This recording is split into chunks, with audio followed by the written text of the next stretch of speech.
Job opportunity Ekta garments, ఈ బ్రాండ్కి వెంగా fashions. ఇది company ఏంటి అంటే manufacturing of garments, men's wear. ఇది మ్యానుఫ్యాక్చరింగ్ ఆఫ్ గార్మెంట్స్ చేస్తుంది, men's wear. Okay. And company యొక్క లొకేషన్ వచ్చేసరికి Ramgopalpet, MG road, Secunderabad. And వాళ్ళు ఇప్పుడు ఈ పొజిషన్, వాళ్ళు చూస్తున్న పొజిషన్ ఏంటి అంటే స్టోర్ మేనేజర్. వాళ్ళు కావాల్సింది స్టోర్ మేనేజర్.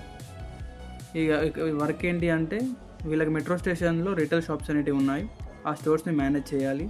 అండ్ కస్టమర్స్ వస్తే కస్టమర్స్కి డ్రెస్సెస్ అనేది చూపెట్టి సేల్ చేయాలి అండ్ స్టాక్ అనేది మెయింటైన్ చేయాలి. ఇది వాళ్ళు చేయాల్సిన స్టోర్ మేనేజర్ వర్క్. దీనికి ఎడ్యుకేషన్ క్వాలిఫికేషన్ వచ్చేసరికి ఏం అవసరం లేదు. అండ్ వాళ్ళు చూస్తున్న రోల్ ఏంటంటే స్టోర్ మేనేజర్. దీనికి ఎడ్యుకేషన్ క్వాలిఫికేషన్ అనేది ఏం అవసరం లేదు, కానీ ఎక్స్పీరియన్స్ మాత్రం ఉండాలి. మినిమం 1 year ఎక్స్పీరియన్స్ అయితే ఉండాలి. శాలరీ వచ్చేసి 17,000 to 22,000. ఆఫీస్ టైమింగ్స్ వచ్చేసరికి 11 AM to 8 PM. అండ్ దీంట్లో వీక్లీ లీవ్స్ వచ్చేసరికి సాటర్డే సండే తప్ప మిగతా రోజులు ఎప్పుడైనా తీసుకోవచ్చు, అడ్జస్ట్ చేసుకోవచ్చు. సాటర్డే సండే సేల్స్ ఎక్కువ ఉంటాయి కాబట్టి సాటర్డే సండే తప్ప మిగతా రోజులలో ఎప్పుడైనా తీసుకోవచ్చు. పబ్లిక్ హాలిడేస్ కూడా ఉంటాయి, లైక్ అకేషన్స్, ఫెస్టివల్స్ అలాంటివి ఉంటాయి, దానికి హాలిడేస్ ఉంటాయి. అండ్ ఆల్సో మంత్లీ 2 లీవ్స్ ఉంటాయి, 1 sick leave and 1 casual leave. Office timing వచ్చేసరికి 10 AM to 7 PM. దీనికి ఫీల్డ్ వర్క్ అనే అలాంటిది ఏమి ఉండదు, ఓన్లీ ఇంటర్నల్ స్టోర్స్లోనే ఉంటుంది, ఆ స్టోర్లో వర్క్ మాత్రమే ఉంటుంది. దీనికి ఏజ్ లిమిట్ ఏమైనా ఉంటుందంటే ఏజ్ లిమిట్ ఏమి ఉండదు, ఎవరైనా చేసుకోవచ్చు. ఓన్లీ మేల్స్ మాత్రమే అప్లై చేసుకోవచ్చు. దీనికి ఓన్లీ మేల్స్ మాత్రమే eligible, female not eligible.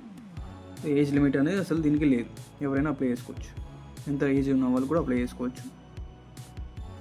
And దీంట్లో ఫోన్ అలా ఉంటుంది. దీనికి ట్రైనింగ్ పీరియడ్ అనేది ఏమి ఉండదు, ఎందుకంటే వాళ్ళు హైర్ చేస్తున్న ఓన్లీ ఎక్స్పీరియన్స్ క్యాండిడేట్స్ మాత్రమే. అండ్ ఇన్సెంటివ్స్ ఏమైనా ఉంటాయంటే ఇనిషియల్ 6 months వరకు వాళ్ళకి ఏమి ఇన్సెంటివ్స్ ఏమి ఉండవు. ఆఫ్టర్ 6 months తర్వాత వాళ్ళ వర్క్ బట్టి, వాళ్ళు చేసిన సేల్స్ బట్టి ఉంటుంది. దీనికి వెహికల్ అనేది అవసరం లేదు. అండ్ ఇన్సూరెన్స్ ఏమైనా ఉంటుందంటే లైక్ ఈఎస్ఐ ఉంటుంది, ఈఎస్ఐ ఉంటుంది అంతే. దీనికి టార్గెట్స్ ఏమైనా ఉంటాయంటే టార్గెట్స్ అలాంటివి ఏమి ఉండవు, ప్రెషర్స్ అనేవి ఏమి ఉండవు. అండ్ ఎవరైతే ఇంట్రెస్టెడ్ క్యాండిడేట్స్ ఉన్నారో అండ్ ఈ రోల్కి ఎవరైతే సూటబుల్గా ఉన్నారో ఆ పైన డీటెయిల్స్ ఇచ్చాను, ఆ పర్సన్ కాంటాక్ట్ అవ్వండి. అతని ఓనర్ యోగేష్ అగర్వాల్, అతను కాంటాక్ట్ అవ్వండి. ఇమీడియట్ జాయినర్ చూస్తున్నారు, కాల్ చేసి కనుక్కోండి. Thank you.